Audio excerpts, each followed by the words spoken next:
എല്ലാവർക്കും വിനീത നമസ്കാരം. ശ്രീമദ് ഭാഗവതം ഏകാദശ സ്കന്ധം അധ്യായം 4 ശ്ലോകം 5, 6, 7, 8, 9 5 ശ്ലോകങ്ങൾ ഇന്ന് നമുക്ക് നോക്കാം.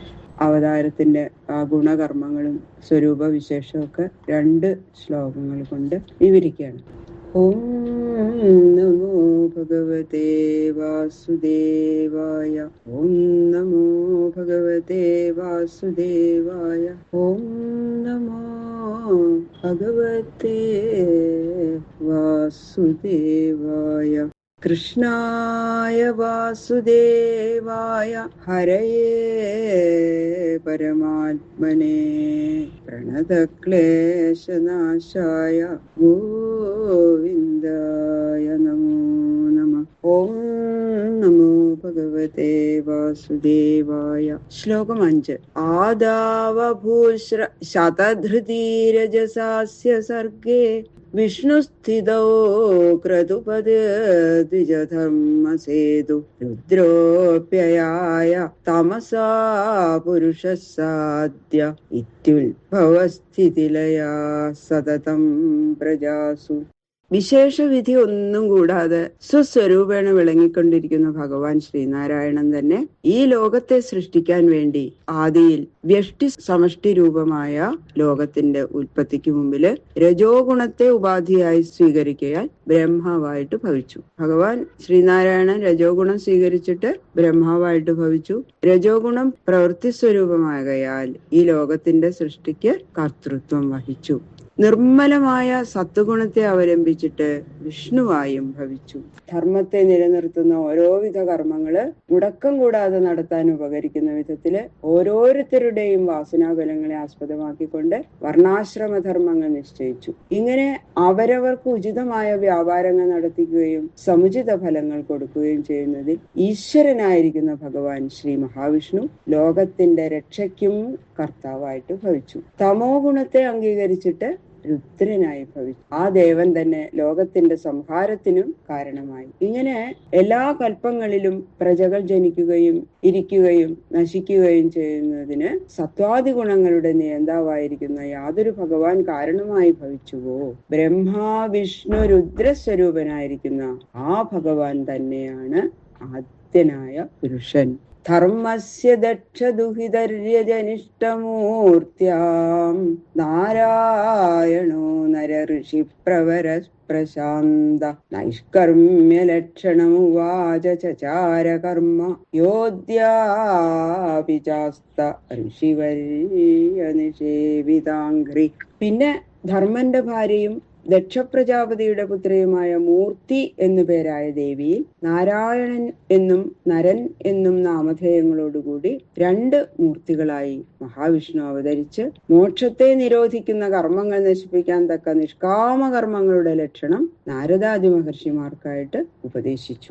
ആ ധർമ്മം ലോകത്തിൽ പരത്താൻ വേണ്ടി അദ്ദേഹം തന്നെ അത് അനുഷ്ഠിച്ച് കാണിക്കുകയും ചെയ്തു. ഋഷിശ്രേഷ്ഠന്മാരായ നാരദാദികളാൽ സേവിക്കപ്പെട്ട പാദപത്മങ്ങളോടുകൂടിയവനായി ആ നാരായണ മഹർഷി ഇപ്പോഴും ബദരീധാമത്തിൽ ഇരിക്കുന്നു. തപശക്തിയുള്ളവരാണെങ്കിലും സാധാരണ ഋഷികളിൽ കാണപ്പെടുന്ന കാമക്രോധാദി വൃത്തികൾ ഈ നാരായണ മഹർഷിയിൽ ലേശം പോലുമില്ലാതെ പ്രശാന്തനായിരിക്കുന്നതിനാൽ നാരദാദികൾ കൂടി സേവിക്കുന്നു. അന്ധകരണം ശാന്തമായിരിക്കുന്നവർക്ക് മാത്രമേ ഭഗവൻ മഹിമയും പ്രാണികളിൽ കൃപയും ഉണ്ടാവുള്ളൂ. നിഗ്രഹാനുഗ്രഹ ശക്തിയുള്ള ആ നാരായണ മഹർഷി പ്രകാശിപ്പിച്ച ആശ്ചര്യ പ്രവൃത്തികള് 10 ശ്ലോകങ്ങൾ കൊണ്ട് താഴെ വിവരിക്കുകയാണ്. ഇനി ഇന്ദ്രോ വിശങ്ക്യ മമ ധാമ ജിഗൃക്ഷതീതി കാമം സഗണം സബദര്യുപാഖ്യം ഗത്വാപ്സരോ ഗണവസന്ത സുമന്ദവാദൈ സ്ത്രീ പ്രേക്ഷണേഷുഭി അവിദ്യതന്മഹിജ്ഞ. ബദര്യാശ്രമം എന്ന് ഇപ്പോൾ പ്രസിദ്ധപ്പെട്ടിരിക്കുന്ന പുണ്യസ്ഥലത്താണ് നാരായണ മഹർഷി തപസ് ചെയ്തുകൊണ്ടിരുന്നത്. കഠിനമായിട്ടുള്ള തപസ് ചെയ്യുന്ന ഒരു ഋഷിയെ കണ്ടാൽ അപ്പോ ദേവേന്ദ്രന് ഭയവും അസൂയയും തുടങ്ങും. ഈ മഹർഷി തപശക്തി വർദ്ധിപ്പിക്കുന്നത് തന്റെ സ്ഥാനത്ത് ആ ഇന്ദ്രവട്ടത്തെ അപഹരിക്കാൻ വേണ്ടിയിട്ടാണെന്നാണ് ഇന്ദ്രന്റെ ശങ്ക. അങ്ങനെ തപോവിഘ്നം വരുത്തണം എന്ന് നിശ്ചയിച്ച് അതിനുള്ള ആളുകളെ അയക്കുകയാണ്. ഇന്ദ്രന്റെ ഈ സൈന്യത്തിന് നാഥനാരാ? സാധാരണ ജനങ്ങളുടെ മനസ്സിനെ വിഷയങ്ങളിൽ പ്രവർത്തിപ്പിക്കുന്ന മന്മഥൻ, കാമദേവനെയാണ്. കുറെ അപ്സരസുകളെയും കൂടി കൂട്ടി പറഞ്ഞയക്കുകയാണ് ബദരി ആശ്രമത്തിലേക്ക്. ആ കാമദേവൻ അപ്സര സ്ത്രീകൾ, മന്ദമാരുതൻ മുതലായ സഹായികളോടുകൂടി ചേർന്ന് നാരായണ മഹർഷിയുടെ ആശ്രമത്തിലെത്തി. ആ സ്ത്രീകളുടെ കടക്കം കൊണ്ടുള്ള മോഹജനകമായ നോട്ടമാകുന്ന ബാണങ്ങൾ പ്രയോഗിച്ച് ആ ഗംഭീരാശയനായ മഹർഷിയുടെ മനസ്സിനെ ഇളക്കി തീർക്കാൻ നിശ്ചയിച്ചു. സ്വാർത്ഥ തൽപരനായ ഇന്ദ്രനോ കിങ്കരനായ മന്മഥനോ ഈ മഹാനുഭാവന്റെ വൈഭവം അറിയാൻ ബുദ്ധിശക്തി ഉണ്ടായിരുന്നില്ല. മനസ്സിലാവണ്ടേ അവർക്ക്? അത്രയ്ക്കുള്ള ബുദ്ധിയില്ല. വിജ്ഞായ ശക്രകൃതമക്രമമാദിദേവ പ്രാഹ പ്രഹസ്യഗത വിസ്മയേജമാനാൻ മാ ഭൈഷ്ടഭോ മദന മാരുത ദേവവധൂ ഗൃഹീതനോ ബലിം അശൂന്യമിമം കുരുത്വം. ശ്രീനാരായണ മഹർഷി ഈ മന്മഥന്റെയും കൂട്ടുകാരുടെയൊക്കെ പ്രവൃത്തിയൊക്കെ അങ്ങനെ കണ്ടിട്ട് ഇന്ദ്രന്റെ പണിയാണ് ഇതൊക്കെ എന്ന് മനസ്സിലായി. ആ ഇന്ദ്രന്റെ അല്പജ്ഞത ആലോചിച്ച് ചിരിച്ചു ഭഗവാൻ. ഇതൊന്നും എന്റെ അടുത്തൊന്നും എടുക്കണ്ടായിരുന്നു. അങ്ങനെ ഒന്നും പറഞ്ഞില്ല ഭഗവാൻ, ഒന്നും വേണ്ടിയില്ല. ഒരു ഭാവഭേദവും കൂടാതെ നിർവികാരനായിട്ടിരുന്നു. മന്മഥാദികൾ ചെയ്ത പ്രവൃത്തി ഫലിക്കാത്തത് കൊണ്ട് ഭയപ്പെട്ട് വിറച്ചു കൊണ്ട് നിൽക്കുന്നത് അവരൊക്കെ അങ്ങോട്ട് പേടിയായി. എന്താ അത്, എന്തൊക്കെ ചെയ്തിട്ടും ഈ മഹർഷി അനങ്ങണയില്ല, ചിരിച്ചുകൊണ്ടിരിക്കണം. പേടിയായി അവർക്ക്, നീ ശപിക്കൊറ്റ ചെയ്യുള്ളൂ. അപ്പൊ അവരുടെ ഭയം ശമിപ്പിക്കാൻ കരുണയോട് കൂടിയിട്ട് ഇങ്ങനെ പറഞ്ഞു: അല്ലയോ മന്മഥ, അല്ലയോ മലയമാരുത, അല്ലയോ ദേവസ്ത്രീകളെ, നിങ്ങൾ ഒട്ടും ഭയപ്പെടണ്ട കേട്ടോ. നിങ്ങൾക്ക് യാതൊരു കുറ്റമൊന്നുമില്ല. പക്ഷെ ഞങ്ങള് നിങ്ങളെ ഇന്ന് സൽക്കരിക്കാൻ പോവാ. ഞങ്ങൾ തരുന്ന കായ, കിഴങ്ങ് മുതലായിട്ടുള്ള അതൊക്കെ നിസ്സാരമാണ്. എന്നാലും നിങ്ങൾ അതൊക്കെ സ്വീകരിച്ച് ഈ ആശ്രമത്തെ അനുഗ്രഹിക്കും. ഞങ്ങൾ ഇവിടെ വരുന്ന അതിഥികളെ നിങ്ങൾക്ക് സൽക്കരിക്കണ്ടേ? ഇതൊന്നും വലിയ കാര്യമുള്ള കായയും കിഴങ്ങും ഒക്കെയാണ് ഇവിടെ ഉള്ളൂ. എന്നാലും അത് സ്വീകരിച്ച് ഞങ്ങളെ അനുഗ്രഹിക്കണം കേട്ടോ, പറയോ ഭഗവാൻ. അതിഥികൾ വരാതെയും വന്നാൽ അവരെ സൽക്കരിക്കാതെയും സൽക്കരിച്ചാലും അവ സ്വീകരിക്കാതെയും ഇരിക്കുന്നതായാൽ ഈ ആശ്രമ സ്ഥലത്തിനും ശൂന്യമായി കിടക്കുന്ന സ്ഥലത്തിനും തമ്മിൽ എന്താ ഭേദം? നിങ്ങൾക്ക് പരിപൂർണ സൗഖ്യമുണ്ട് എങ്കിലും നിങ്ങൾക്ക് ഇതിന്റെ ഒന്നും ആവശ്യമില്ല. എന്നാലും ഞങ്ങളുടെ ഈ ആശ്രമത്തെ പൂർണ്ണമാക്കി തീർക്കാൻ വേണ്ടി ഞങ്ങളുടെ ആതിഥ്യം ഒന്ന് സ്വീകരിക്കണം കേട്ടോ എന്ന് ഏറ്റവും ക്ഷമയോടും ദയയോടും കൂടി പറഞ്ഞു. ഇന്ദ്രന്റെ അതിക്രമത്തെയൊക്കെ നല്ലോണം മനസ്സിലായിട്ടും ഭഗവാൻ ക്ഷമിച്ചു. ഇത് തന്നെയാണ് മഹിമയുടെ ലക്ഷണം. ഉള്ള ശക്തി പരന്മാരെ നശിപ്പിക്കാനായി ഉപയോഗിക്കുന്നത് അഹങ്കാരികളുടെ ലക്ഷണമാണ്. പരമദയാലുവായ ആ ഭഗവാൻ ശ്രീനാരായണ ഋഷികൾ ആചരിക്കേണ്ട മാർഗത്തെ ഇങ്ങനെ പ്രവൃത്തിയിൽ കാണിച്ചുകൊണ്ട് പ്രകാശിപ്പിച്ചു, പ്രവൃത്തിപൂർവം പ്രകാശിപ്പിച്ചു.